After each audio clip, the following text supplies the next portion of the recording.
But on a typical day, if I had 300 pounds coming from Texas, I would off that 300, they would come in a U-Haul. I had customers that would take 60, 70, 50.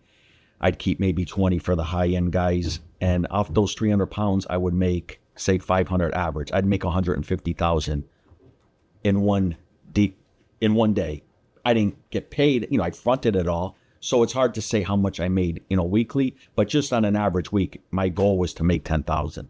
I felt like it was a waste if I didn't make, and you're going back into the 90s. So I started the marijuana business in the early 90s.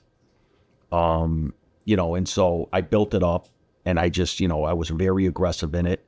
It got to the point where I became one of the largest distributor of marijuana, pretty much Western Mass, Connecticut, same areas, and yeah, minimum I would want to make 10,000 a week. But, it got to the point where I had so many rackets and so many things. Like even when I was in prison, doing time, the money kept coming in. How did you know the money was coming in when you were away? Were there people coming to you and telling you? Like, how do you keep track of all of that? Especially in your head, you can't write this stuff down.